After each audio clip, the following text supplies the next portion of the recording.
Henry awoke to the sound of alarms blaring into the halls of the ship. He calmly put on his uniform amongst the chaos of the crew scrambling to get their armor strapped and their weapons loaded. Today was drop day, and many of the troopers were Greens who had only experienced it in training. For Henry, it was like clockwork. Put on the uniform, put on the armor, grab the gun, and wait by the pod.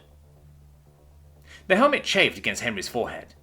For God's sake, thought Henry, I need to get that damn liner replaced. His gun, a standard KP-13 assault rifle, was immaculately cleaned. Henry's CO had complained that he was using too much gun oil to clean his rifle. Henry had told him that he would stick said rifle where the sun doesn't shine, sir, and was barred from being only able to clean his gun once a day instead of twice. He was still pissed about that. Henry found his platoon waiting for him in the hangar bay. No one spoke to him. He spoke to no one. They knew, at least from training, what they were about to do.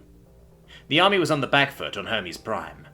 Humanity had made an enemy with the Rhinogolans, when a Rhinogolan fleet was refused access through Terran space in order to subjugate the planet Wuin, a new species who is yet to be among the stars. This star system, Hermes, was essential to human trade and commerce, and the whole system had fallen to the Rhinoglan horde except for the capital. If Hermes falls, humanity will follow. The troopers got into their drop pods. Some were nervous, others were excited, though no one was going to back out. They know their duty. The army needed to be relieved, and the Rhinogans needed to be shown what's what. Henry stepped into his pod and closed the hatch. The sound of the alarm became muffled. He then proceeded to strap himself into the standing seat, and made sure the safety belt was holding him tightly. Suddenly the alarms were joined in symphony by the company of cannon fire. The guns, although somewhat muted by the shell of the pod, roared as they hit the Rhinogan lines. The video screen to the left of Henry's head flickered to life, and he was met with the face of Admiral Liu. "Brave souls of the TSS Virtus, our brothers and sisters are suffering and dying upon the world that sits beneath us." The hangar bay doors below Henry opened slowly, revealing a once beautiful blue and green planet, ruined by the cloud of grey smoke and ash made between the two clashing armies. As the muffled sound of cannon fire roared, the grey clouds were joined by the contrasting plumes of yellow and orange explosions. The army is fighting as well as it can, but the damned Rhinogan bastards have nearly pushed them to the final spaceport. If they manage to overrun their spaceport, we will have lost this system. A 30-second countdown began on the screen to Henry's right. The time was almost nigh. "We cannot let such an event occur. You will not let such an event occur.